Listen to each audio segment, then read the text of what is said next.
So if any of you saw my recent video where I strapped a tiny whoop to the top of my DJI MAVIC Pro, you noticed that I also had a camera on top here, which was the GoPro Hero 5 Session. And a lot of people were asking about that, saying that they really like the chase video perspective on the quad, and I do too. You know, me coming from a fixed wing background, I always have some kind of HD camera riding along on my planes or flying wings, because the FPV video, of course, is analog and staticky and not of the highest quality. So I recently have got some of these landing gear extensions on the Mavic Pro to keep it out of the weeds and stuff like that when I land. So I decided that, well, let's mount a camera underneath and let's see how it goes. So basically what I did is just kind of extended these a little bit longer so I could put the cage for the Session on the bottom, and then we'll have the other GoPro on top here. Now we know the Mavic can handle the weight, so that's not a big deal. The biggest thing I want to check is just how smooth the video actually is, because it looked really smooth and no jello at all in that flight video that I shot. And one of the reasons for that is I was shooting in 1080p 60. I love shooting in 1080p 60. It just creates the most fluid shots when I'm using my mini quads. So I want to try to get some good 1080p 60 video out of the Mavic, since the stock footage coming from the Mavic camera in a higher frame rate doesn't look too good. So we will shoot some of it so we can do a comparison.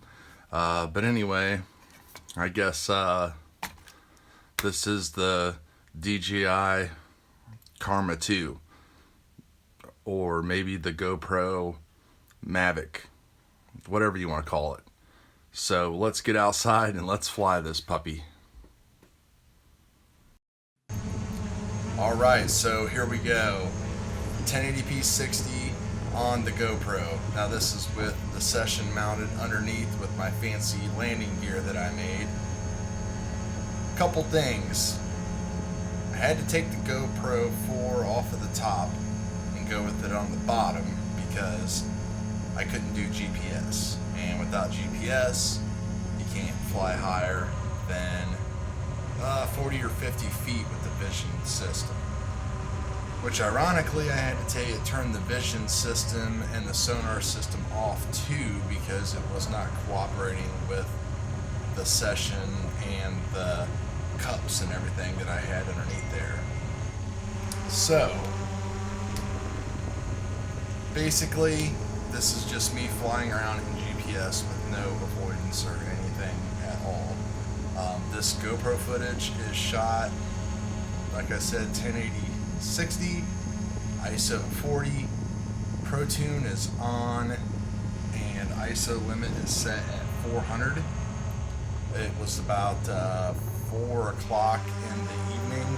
I wanted to wait until it was pretty bright. I wanted until the sun came out, but the sun didn't come out a whole lot.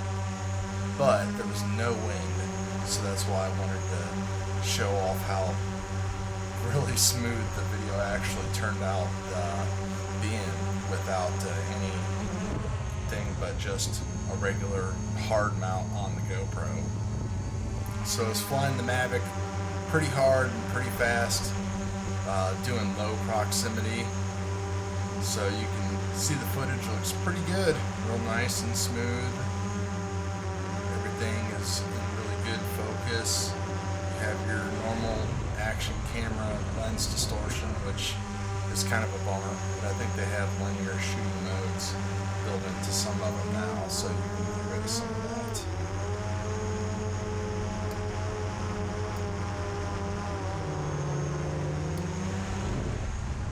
So again, just kind of flying around at a fast pace here. Which, interestingly enough, after doing this video, it actually brought up some questions and concerns that I have for exactly how these DJI goggles, if they ever come out, are actually going to work. So we've got the footage from the Mavic coming up here next. So we'll be right back for that.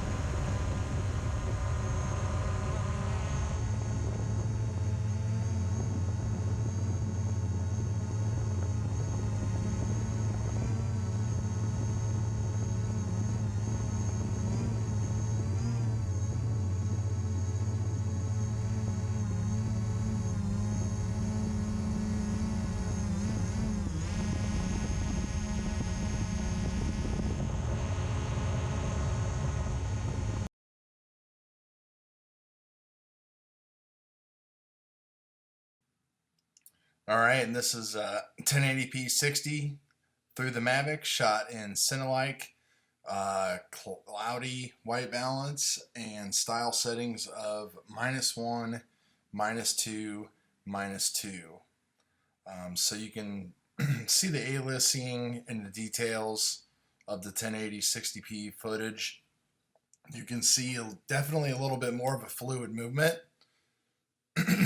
but the aliasing in the trees and the cornfield and stuff like that, you can see it there in the roof tiles, in the landscape, the handrails. Definitely isn't made for 1080p 60, that's for sure. The colors and everything can be corrected, that's no big deal.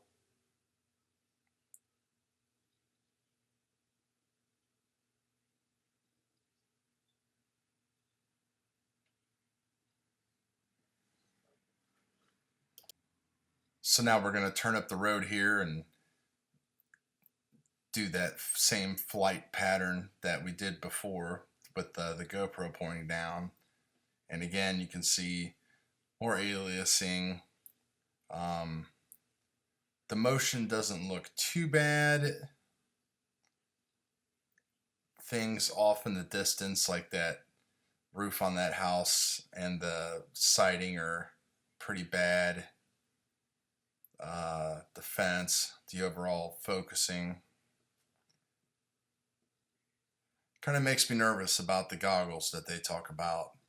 They're really going to have a lot of work to do. They're almost going to have to come up with some kind of a different shooting mode, something that brings back some type of an infinity focus and something that can cope with this frame rate, because flying low proximity FPV with a higher frame rate just really isn't all that fun. I'm beginning to think twice about that little video that they cut whenever they first showed the Mavic, of the people flying around and smiling and everything like that. Because first of all, if you fly that low, you're constantly going to get a landing warning. So you're pretty much going to have to be in sports mode with all of your avoidance off anyway. I kind of think that's why we've seen them really push the Crystal Sky, because of its bright screen. Because unless they really come out with something cool or interesting, the only advantage I can really see with those goggles is going to be being able to align shots and use the Mavic when you're outside in bright sunny conditions. So basically more for framing your shot and less as an actual FPV proximity machine. So anyway, that's it, guys. We'll see you on the next video. Hit that like button and subscribe. Plenty more content coming for you.